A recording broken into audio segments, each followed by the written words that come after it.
যাদের শ্রম ঘামে সভ্যতার বিকাশ, এই সভ্যতার সুফল থেকে বঞ্চিত। আজকে দেখেন যে এই সভ্যতার বিকাশে সবচেয়ে গুরুত্বপূর্ণ ভূমিকা রাখছে শ্রমিকরা। আজকে সেই শ্রমিকরা সকল সকল সুযোগ সুবিধা থেকে বঞ্চিত। আপনি দেখেন একজন কৃষক বা একজন শ্রমিক, সে দিন রাত পরিশ্রম করে সে তার কাজ করে যাচ্ছে এবং তার ন্যায্য যে মূল্যটা সে পাচ্ছে না।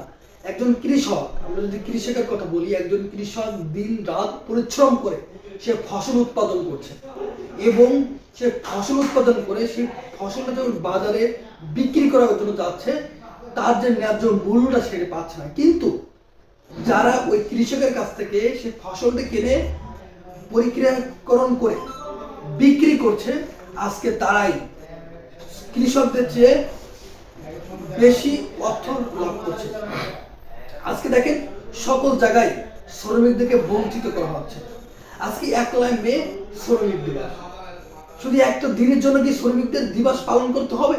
বা এই একটা দিনে আমরা শ্রমিকদের যে কান্না, তাদের যে ক্ষোভ বা অভিমান বা তাদের যে রক্ত ঝরা যে কষ্টের ফল কি একদিনে মুছে যাবে?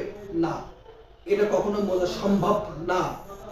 আমরা বলতে চাই এই নতুন প্রজন্ম, বিশেষ করে বাংলাদেশের কৃষক শ্রমিক যারা রয়েছে, যারা সভ্যতার বিকাশের বা একটা রাষ্ট্র পরিচালনার ক্ষেত্রে যারা সবচেয়ে গুরুত্বপূর্ণ ভূমিকা রাখে, তাদের অগ্রাধিকার দিতে হবে বেশি। আজকে যে সকল শ্রমিকরা একটা বিল্ডিং তৈরি করছে, সেই বিল্ডিং এ ধনী যারা কোটি কোটি টাকার মালিক, তারাই কিন্তু রাতে ঘুমাচ্ছে, তারা বিলাসবহুল জীবনযাপন করছে। কিন্তু তাদের বিলাসবহুল জীবনযাপনের জন্য যারা সহযোগিতা করছে, আজকে তারাই বঞ্চিত। একজন কৃষক বঞ্চিত, একজন তাঁতি বঞ্চিত, একজন কুলি বঞ্চিত, একজন কুমার বঞ্চিত, বা দৈনন্দিন জীবনে যারা শ্রমিক বা যারা কাজ করে যাচ্ছে, তারাই বঞ্চিত।